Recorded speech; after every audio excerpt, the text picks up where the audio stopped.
প্রিয় বন্ধুরা, আপনি কি জানেন বিশ্বের মধ্যে ১৮০টা দেশে ২ মিলিয়নেরও বেশি মানুষ হোয়াটসঅ্যাপ ইউজ করে থাকে।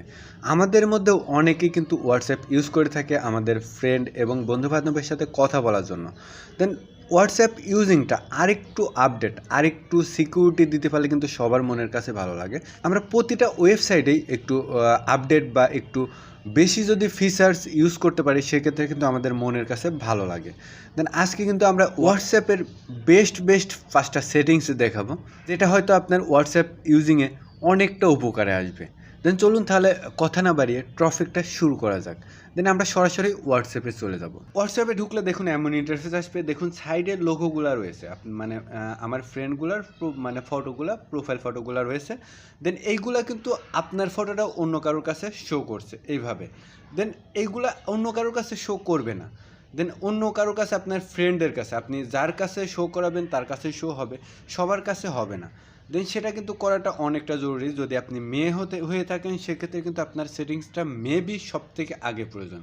বাট আপনি মেয়ে না হলেও আপনি আপনার প্রোফাইল পিকটা যার কাছে নাম্বার নেই সে দেখতে পারবেন আপনার ফটোটা, সেই সেটিংটাও করা যাবে। কী করতে হবে, হোয়াটসঅ্যাপে ঢুকে উপরে 3 ডট লাইন একটা টাচ করতে হবে, নিচের দিকে দেখুন সেটিংস অপশন একটা টাচ করতে হবে। এখান থেকে আপনাকে উপরে যে প্রাইভেসি অপশনটা আছে এর উপরে একটি টাচ করতে হবে। তারপর এখান থেকে দেখুন প্রোফাইল ফটো আছে নিচে এভরিওয়ান, এই প্রোফাইল ফটোর উপরে একটি টাচ করতে হবে। এখান থেকে মাই কন্ট্যাক্টে দিলে কিন্তু আপনার যার নাম্বার, যে আপনার নাম্বার সেভ করে রাখছে তার কাছে আপনার প্রোফাইল ফটোটা সেভ হবে। দেন এখান থেকে যদি আবার প্রোফাইল পিকচারটা যদি আমি নোবডি করে দিই সেক্ষেত্রে আপনার কেউই পাবে না। এটা হচ্ছে মেয়েদের জন্য সবথেকে বেস্ট। আমি হচ্ছে মাই কন্ট্যাক্ট দিয়ে দেবো, আমার নাম্বার যাদের কাছে আছে তারাই আমার প্রোফাইল পিকটা দেখতে পাবে। এখন চলে যাব সেটিংস নাম্বার 2তে। সেটিংস নাম্বার 2তে আমরা রেখেছি হোয়াটসঅ্যাপে। দেখুন আমি ঢুকে পড়লাম, কিন্তু হোয়াটসঅ্যাপে ঢোকার আগে এখান থেকে আপনাকে কি ফিঙ্গার দিয়ে ঢুকতে হবে বা আপনাকে পাসওয়ার্ড দিয়ে ঢুকতে হবে। সেটা কিভাবে করবেন, আমাদের যেহেতু পার্সোনালিটি ওয়েবসাইট সেক্ষেত্রে কিন্তু একটু পার্সোনালিটিতে থাকতেই হয়। সেক্ষেত্রে আপনাকে হোয়াটসঅ্যাপে ঢোকার পর উপরে 3 ডট লাইনে টাচ করতে হবে, এরপর নিচে এখানে সেটিংস অপশনে টাচ করতে হবে, তারপর এখান থেকে আপনাকে অ্যাকাউন্ট অপশনে টাচ করতে হবে, এরপর এখান থেকে প্রাইভেসিতে একটি টাচ করতে হবে। তারপর একদম নিচে চলে যান, দেখুন এখান থেকে ফিঙ্গারপ্রিন্ট লক নামে অপশন আছে, এখান থেকে ফিঙ্গারপ্রিন্ট অপশনে টাচ করুন। এখান থেকে কিন্তু আপনি ফিঙ্গারপ্রিন্টটা দিয়ে নিতে পারবেন। দেন আমি কাজ করার জন্য আমার হাতে ফিঙ্গারে কাজ করে না, সেজন্য আমি ফিঙ্গারপ্রিন্টটা কিন্তু দিতে পারলাম না। দেন এক্ষেত্রে কিন্তু আপনি এখান থেকে এটা অন করলে, এখান থেকে ওকে করলেই ফিঙ্গারপ্রিন্ট অন হয়ে যাবে। দেন আপনার ফোনে অবশ্যই ফিঙ্গারপ্রিন্ট ইউজ করা থাকতে হবে। আমার ফোনে ফিঙ্গারপ্রিন্ট ইউজ নেই এবং আমার ফিঙ্গারে কাজ করে না, সেজন্য আমি ফিঙ্গারপ্রিন্ট ইউজ করি না। এরপরে চলে যাব আমরা 3 নাম্বার সেটিংসে। 3 নাম্বার সেটিংসে আমরা রেখেছি চ্যাট ব্যাকআপ। মানে আপনি চ্যাট করেছেন, হোয়াটসঅ্যাপটা আনইনস্টল করে দিয়েছেন, আপনার ইনফরমেশনগুলো থেকে যাবে। সেটা কিভাবে করবেন, সেটা করতে হলে অবশ্যই এখান থেকে উপরে 3 ডটে একটি টাচ করতে হবে। টাচ করার পর এখান থেকে সেটিংস অপশনে টাচ করতে হবে, এখান থেকে চ্যাট অপশনে একটি টাচ করতে হবে। চ্যাট অপশনে টাচ করার পর এখান থেকে আপনাকে একটু স্ক্রল করতে হবে। স্ক্রল করলে এখানে চ্যাট ব্যাকআপ নামে একটি অপশন পাবেন, এই চ্যাট ব্যাকআপের উপরে একটি টাচ করতে হবে। এরপর এখান থেকে আপনাকে যদি কোনো জিমেল এখানে অ্যাড না করা থাকে অবশ্যই জিমেলটা অ্যাড করে দিতে হবে। এখান থেকে জিমেলের উপর টাচ করলে কিন্তু আপনি জিমেলটা অ্যাড করতে পারবেন, আপনার জিমেল এবং পাসওয়ার্ড দিলেই অ্যাড হয়ে যাবে। দেন নিচের দিকে দেখুন ব্যাকআপ ইউজিং ক্লিয়ার, এটা অবশ্যই অন করে দিতে হবে। তারপর উপরে ব্যাকআপ টু গুগল ড্রাইভ, এটাতে একটি টাচ করে অবশ্যই এখান থেকে আপনাকে সিলেক্ট করে দিতে হবে। এটি আপনি উইকলি সেভ করতে চান নাকি মান্থলি সেভ করতে চান, সেটা কিন্তু আপনার ড্রাইভে অনেকটা জায়গা কম, এর জন্য আপনাকে এটা অবশ্যই সিলেক্ট করতে হবে। এই সেটিংসটা করে দিলে অবশ্যই আপনি যদি ফোনটা হারিয়ে যায় বা আনইনস্টল করে দেন, আপনি যদি ফোন রিসেট করে থাকেন সেক্ষেত্রে এখান থেকে যদি আপনি জিমেলটা অ্যাড করে দিন তাহলে কিন্তু আপনার জিমেল আর হারিয়ে যাওয়া সব কিছু আবার পাবেন। আশা করি এই বিষয়টাও বুঝতে পারছেন।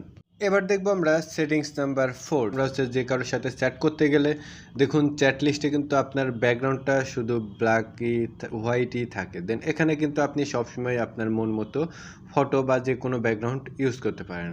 এজন্য আমরা এখান থেকে এটা সেট করতে হলে এখান থেকে ব্যাক করে এখানে এসে উপরে 3 ডট একটি টাচ করব, এরপর সেটিংস অপশনে টাচ করব, এরপর চ্যাট অপশনে একটি টাচ করব, তারপর এখানে ওয়ালপেপার নামে অপশন পাবেন। এখান থেকে দেখুন চেঞ্জ নামে একটি অপশন আছে, চেঞ্জের উপর টাচ করলে এখান থেকে আপনাকে দেখুন মাই ফটোতে একটি টাচ করলেই কিন্তু আপনার গ্যালারির সব ছবি এখানে শো করবে। আপনার পছন্দ মতো একটি ফটো দেখুন এখানে অল ফোল্ডারই শো করছে। দেন এখান থেকে আপনার পছন্দ মতো একটি ফটো আপনি ইউজ করে দিতে পারবেন। এটা ইউজ করতে চান এখানে সেট ওয়ালপেপারে একটি টাচ করুন, দেখুন এখানে কিন্তু সেট হয়ে গেছে। বাট এখান থেকে কিন্তু আপনি ব্যাক করলে এটা আপনার সেভ হয়ে যাবে। এখানে ব্যাক করে আমরা দেখাই যে এটা কেমন হলো। দেন এখানে ব্যাক করলাম, ব্যাক করার পর দেখুন আমাদের কিন্তু ব্যাকগ্রাউন্ডটা এখন একটি ফটো। বিষয়টা কিন্তু অনেকটা এক্সাইটেড।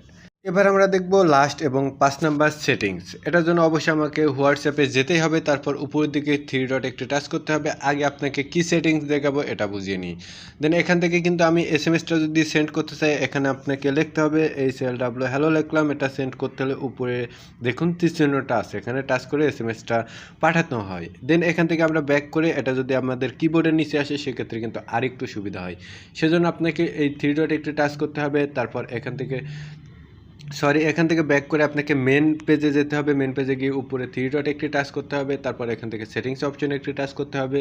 এরপর এখানে চ্যাটের উপরে একটি টাচ করতে হবে, তারপর এখান থেকে দেখুন ইন্টার ইজ সেন্ট এই অপশনে এটা অন করতে হবে। দেন উপরে যে অপশনটা আছে এটা অন করে দিতে হবে, এটা সবার অফ থাকে। দেন এবার আমরা ব্যাক করে গিয়ে আমরা একটা এসএমএস দিয়ে দেখব। এখান থেকে হ্যালো লিখব। এখানে যদি আপনি হ্যালো লিখুন তারপরে দেখুন নিচের দিকে কিন্তু এখানে অ্যারো আইকন না আসলে এখানে সেন্ড আইকন চলে আসছে। দেন এখান থেকে আমরা এবিসিতে গিয়ে এখানে সেন্ড আইকনের নিচের দিকে টাচ করলে কিন্তু এটা সেন্ড হয়ে যাচ্ছে। দেন আপনার আর উপরে যাওয়ার দরকার নেই, আপনি কিবোর্ডের নিচে সেন্ড অপশনে টাচ করে আপনার এসএমএসটা সেন্ড করতে পারবেন। এই ছিল আজকের বিষয়। ভিডিওটা কেমন লাগলো অবশ্যই কমেন্ট করে জানাতে ভুলবেন না। সবাই ভালো থাকবেন, সুস্থ থাকবেন। আল্লাহ হাফেজ। দেখা হচ্ছে পরবর্তী ভিডিওতে নতুন কোনো টপিক নিয়ে।